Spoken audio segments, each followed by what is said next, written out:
Time to explain the software. I want to point out at this stage that the software that I'm going to show you is some that I've modified from the original project.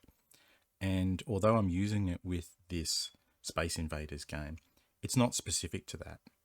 It's basically designed to allow you to use buttons as an input to the emulator. You'll want to use the same version of the Arduino IDE as I'm using, which is 1.8.15. You need to install the support for the ESP32 microprocessor. And there are plenty of tutorials on the internet that explain how to do that, but essentially you'll be going into File, Preferences, and you'll be copying a URL into Additional Boards Managers. Then, when you go to Tools, and you go to Boards, you can go into the Board Manager, and you'll be able to search for ESP32, and you'll install this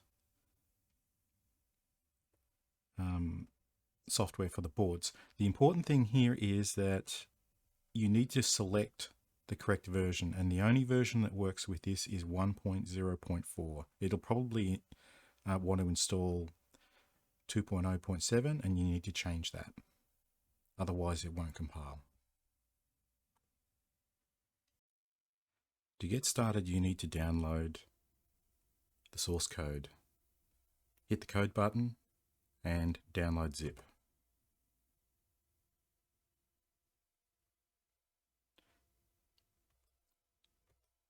Once that's downloaded, open up the zip folder and extract it.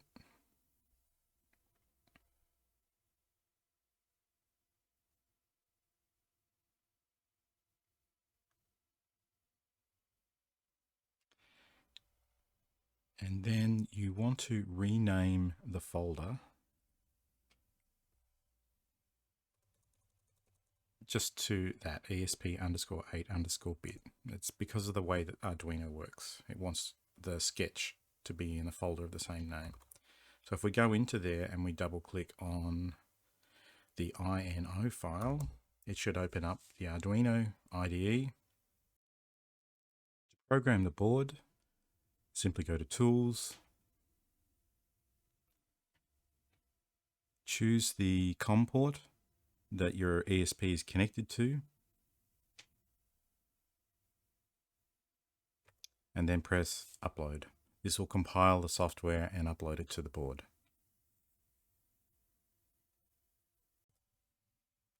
Okay, so the software has been compiled and it can upload to the board. There's some things that you're going to need to change probably to get it to work for you. If you go to the config.h tab, you'll see there's a whole bunch of defines in here. So this one comes defined as NTSC is the video type. Atari is the emulator that it's going to use.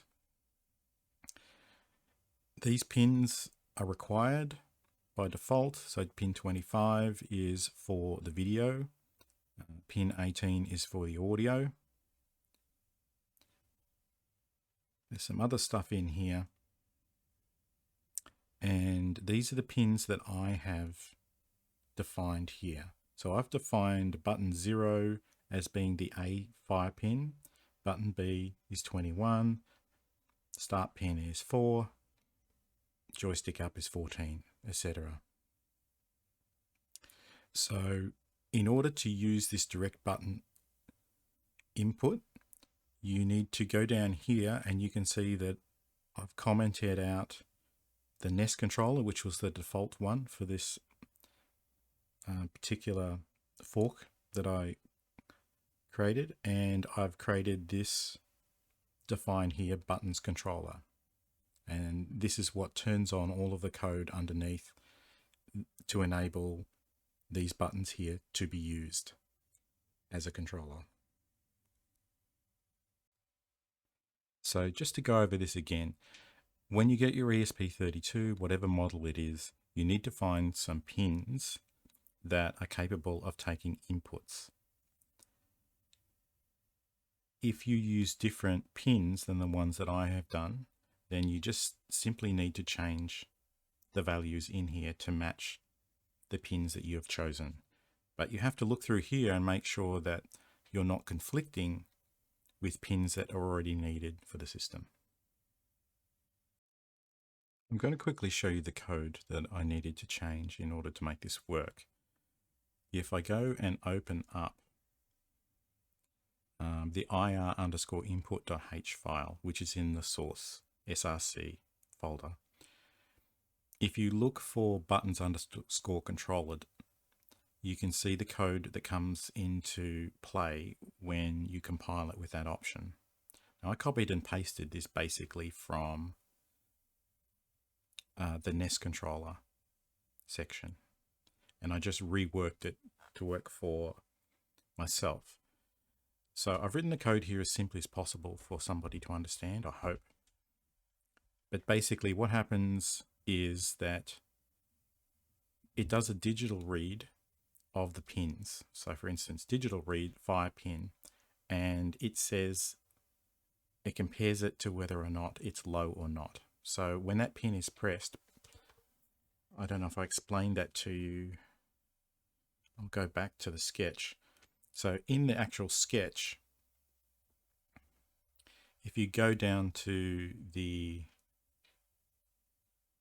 setup section, you can see that I've set the pin modes here to all of the pins that we've defined to input pull-up. What that means is that internally in the ESP32, it pulls the pin high. So when you press the button, it will go low. You'll need to look that up on the internet if you don't quite understand that. But basically the ESP32 has internal pull-ups and pull-down resistors, and this is enabling the pull-up resistors on those pins. So the pins will always be high unless they're shorted to ground, in which case they will go low. So this code is basically saying, look, if the A fire pin goes low, then you've pressed it. And it sets the bit mask in this variable called A. And then it comes down to here and it does something a little bit different. Because they're basically not enough buttons, there's only 3 buttons. Apart from the joystick, there is a select button or a start button, I think it's called on my controller, and there's an A button and a B button. Now, if you need more combinations, what you can do is you can add buttons together. So, and this basically says if you press left on the joystick and you press the start button, then that's the same as pressing a button called generic other. And generic other actually causes the emulator to go back to the main menu. Then I've defined another one that says, well, if you press right on the joystick and you press the start button, then that is the same as selecting a start button in the emulator. And if you select down and start, it's the same as pressing the start button. So basically I'm using the one start button or select button that I have to do 3 different functions. So it goes through that code. Now, if you want to figure out whether the buttons that you've chosen are actually working or what the value is actually doing, you can uncomment out this section here, and it will print out some debug to the console, which will let you know that it's been pressed. And the way that you enable that so that you can see it is you go into Tools, and you come down here to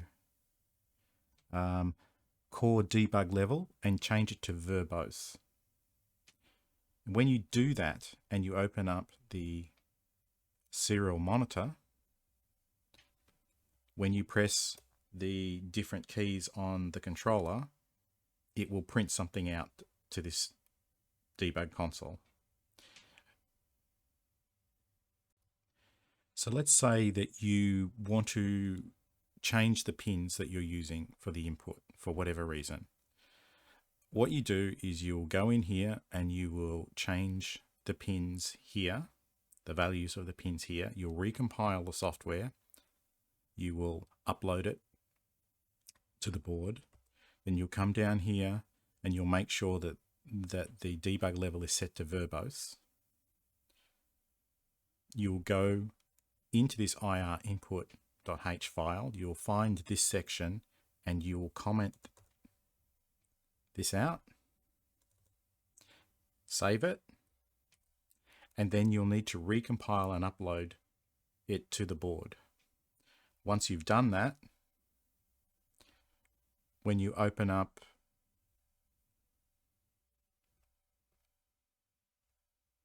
the serial monitor and you press a button on your controller, it should print out that you've pressed button A, press button B, press joystick left or right.